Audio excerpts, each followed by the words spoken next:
The sound of the doorbell brought her unwillingly from the kitchen into the hall. She opened the door, no more than a few inches, as if expecting the menace of the sky to thrust its way past her into the house.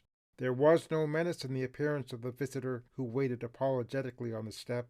A small boy, perhaps 10 years of age, stood shuffling his feet in the grey grit that had been falling soundlessly across the city for a day and a night. He held a wicker basket before him, and as the door opened, he swung the basket forward and spoke in a voice that was husky with the dust and with the expectation of rebuff. "Missus," he asked in a high, pale tone, "would you like to buy a duck?" Mother was a bit nonplussed by this odd echo of a catchphrase that had already withered and staled in the mouths of the comedians of the era. Nevertheless, she looked into the basket, and to her astonishment stood 2 emaciated ducklings, their bills gaping in the heat, and wedged between them a nondescript and bedraggled pup. She was touched and curious, although she certainly did not want to buy a duck. "I don't think so," she said kindly. "Why are you selling them?" The boy took courage and returned her smile. "I got it," he said. "The flour to the farm is dry. We ate the big ducks, but these was too small to eat.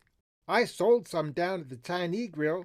You want the rest, lady? They're cheap, only a dime each." The wind whined. A few leaves blew, scraping across the floor. The air was damp and cold.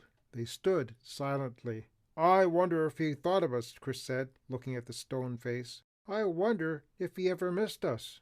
"Of course he did," the professor said. "Don't you miss him?" Chris nodded. Kate sniffed and blew her nose. "I do," Johnson said. They went outside. They walked down the hill to the car. By now the rain had entirely stopped, but the clouds had remained dark and heavy, hanging low over the distant hills.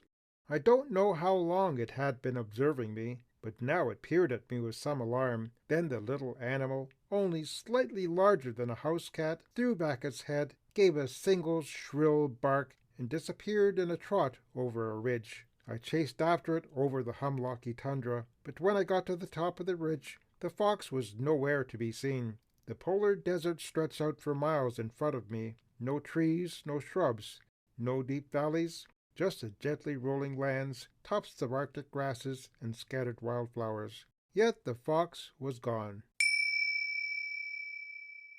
I first visited Manitoulin Island with my uncle and aunt in the late 60s.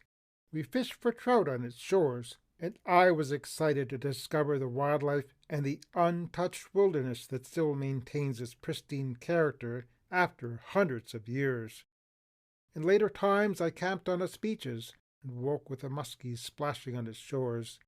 We spent some time in Little Current, a picturesque small town nestled on the Canadian Shield. Its main industries are cattle, including alpaca ranches, forestry, and tourism. The only land access to Manitoulin is the Little Current Swing Bridge, located on Highway 6, crossing the North Channel to the mainland, where the highway continues northward to Espanola. On the way there, you will be welcomed by flocks of blue herons and loons, whose call resonates over this little piece of God's country. A brief history of time. We go about our daily lives understanding almost nothing of the world.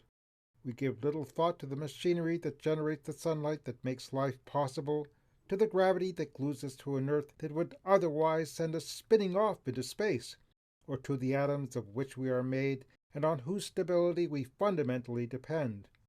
Except for children who don't know enough not to ask the important questions, few of us spend much time wondering why nature is the way it is, where the cosmos came from, or whether it is always here, if time will one day flow backward and effects precede causes, or whether there are ultimate limits to what humans can know. Carl Sagan, from An Introduction to a Brief History of Time by Stephen Hawking.